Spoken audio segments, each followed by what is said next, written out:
வேலும் மகிழும் சேவலும் துணை. அனைவருக்கும் அன்பான வணக்கம். நான் உங்கள் மாரீஸ்வரி.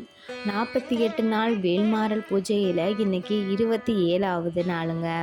முருகப்பெருமானின் அருளுடனும் உங்களுடைய பெரும் ஆதரவுடனும் வேல்மாறல் பூஜையின் 48 நாளில் 27வது நாளுக்கு மிகச்சிறப்பாக அடி எடுத்து வச்சிட்டோங்க. என்னுடைய வீடியோவுக்கு முழு ஆதரவு கொடுத்த அனைவருக்கும் ரொம்ப ரொம்ப நன்றிங்க. வாங்க வீடியோக்குள்ளே போகலாம். காலையில் 4 மணிக்கெல்லாம் அலாரம் வச்சு எந்திரிச்சிட்டு குளிச்சுட்டு வாசலை தொளிச்சு கோலம்லாம் போட்டுட்டு பூஜையை ஸ்டார்ட் பண்ண 5 மணி ஆயிடுச்சுங்க. வெற்றிவேல் முருகனுக்கு எப்பயும் போல தயிராலையும் பாலாலையும் மஞ்சள் நீராலையும் அபிஷேகம் பண்ணி எடுத்துக்கிட்டேங்க. இது 3 வச்சு மட்டும்தான் அபிஷேகம் பண்ணணும் அப்படின்னு இல்லைங்க. நம்ம சந்தனத்தாலையும் விபூதியாலையும் நெய்னால் கூட நம்ம அபிஷேகம் பண்ணிக்கலாங்க. நம்மளால் எதை முடியுதோ அதை வச்சு முருகப்பெருமானுக்கு நம்ம அபிஷேகம் பண்ணி எடுத்துக்கலாங்க. சரி வாங்க, 6 படை வீடுகளில் முதல் வீடான திருப்பரங்குன்றத்திலிருந்து வீடியோவை ஸ்டார்ட் பண்ணலாம். முருகப்பெருமான் எப்படி தோன்றினார் என்று எல்லாருக்கும் தெரியும். தேவர்களை அடிமைப்படுத்தி வைத்திருந்த சூரபதுமனையும் அவனது சகோதரர்களையும் அழிப்பதற்காக ஈசனின் நெற்றிக்கண்ணிலிருந்து தோன்றியவர் முருகப்பெருமாள். திருப்பரங்குன்றம் முருகப்பெருமானின் 6 படை வீடுகளில் முதன்மையானது திருப்பரங்குன்றம் திருத்தலம். சூரபதுமனிடம் அடிமைப்பட்டு கிடந்த தேவர்களை அந்த சூரபதுமன் அசுரனை வதம் செய்து அடிமைப்பட்டு கிடந்த தேவர்களை விடுவித்தார் முருகப்பெருமான்.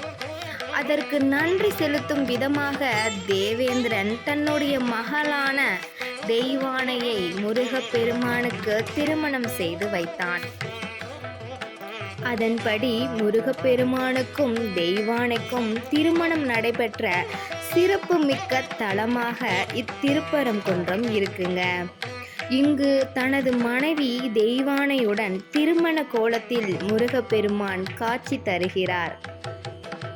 ஆனாலும் அந்த உருவம் புடைப்பு சிற்பமாக இருப்பதால் நாணத்தின் அடையாளமான, வீரத்தின் அடையாளமான, வெற்றிக்கு அடையாளமாக கருதப்படும் வேலுக்குத்தான் இங்கு அபிஷேகம் ஆராதனைகள் நடைபெறுகின்றது.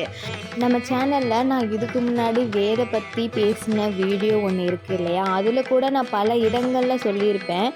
இன்னும் பல கோயில்களில், அதாவது தமிழகத்தில் உள்ள பல முருகப்பெருமானின் கோயில்களில் மூலதனமாக வேலை மட்டுமே வைத்து பூஜை செய்யும், அபிஷேகம் செய்யும் கோயில்கள் பல இருக்கின்றன. அதில் மிக மிக முக்கியமான திருத்தலமாக இந்த திருப்பரங்குன்றம் கருதப்படுகிறது. நம்ம சேனலில் வேல் மற்றும் அதனுடைய சிறப்புகளை தனியாக வீடியோவாக போட்டிருக்கேங்க. அதை பார்க்காதவங்க உடனே அந்த வீடியோவையும் மறக்காமல் பார்த்துக்கோங்க. அது உங்களுக்கு இன்னும் பயனுள்ளதாக இருக்கும்னு நான் நினைக்கிறேங்க. ஆரம்ப காலத்தில் இங்கு வேல் வழிபாடு மட்டுமே இருந்ததாக கூறப்படுகிறது. இங்கு சரவண பொய்கை, லட்சுமி தீர்த்தம் ஆகிய 2 தீர்த்தங்கள் உள்ளன. திருமண தடை இருப்பவர்கள் செவ்வாய்க்கிழமை மற்றும் வெள்ளிக்கிழமைகளில் வந்து வழிபாடு செய்தால் விரைவில் திருமணம் நடைபெறும். பௌர்ணமி நாட்களில் திருப்பரங்குன்றம் மலையை வலம் வந்தால் நன்மைகள் பலவும் கிட்டும். எப்பயும் போல முருகப்பெருமானுக்கு தீப தூப ஆராதனை காட்டி வழிபாடு செஞ்சிட்டேங்க. மலர்களை தூவி அர்ச்சனை பண்ணிக்கிட்டேங்க. அடுத்த வீடியோவில் 6 படை வீடுகளில் 2வது வீடான திருச்செந்தூர் ஆலயத்தை பற்றி நாளைக்கு பேசலாங்க. என்னுடைய வீடியோ பிடிச்சிருந்துச்சுன்னா என்னுடைய சேனலை மறக்காமல் சப்ஸ்கிரைப் பண்ணிக்கோங்க, லைக் பண்ணிக்கோங்க, ஃபாலோ பண்ணிக்கோங்க, ஃப்ரெண்ட்ஸ் அண்ட் ஃபேமிலிக்கு ஷேர் பண்ணிக்கோங்க. கமெண்ட் செக்ஷனில் கமெண்ட் பண்ணிக்கோங்க வீடியோ எப்படி இருக்குன்னு மறக்காமல்.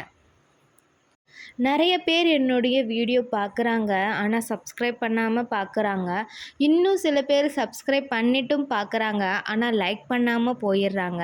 சப்ஸ்கிரைப் பண்ணாம என்னுடைய வீடியோ பார்க்குறவங்க ஒரே ஒரு டைம் சப்ஸ்கிரைப் பண்ணிட்டு, ஒரே ஒரு லைக் பண்ணிட்டீங்கன்னா, எனக்கு இன்னும் ரொம்ப ரொம்ப மோட்டிவேஷனா இருக்குங்க. என்னுடைய சேனல்ல அடுத்தடுத்து மிகவும் சுவாரஸ்யமான வீடியோக்கள நான் பதிவிடலான்னு இருக்கேங்க. மறக்காம எனக்கு உங்களுடைய முழு ஆதரவையும் தாங்கங்க. நன்றி, வணக்கம்.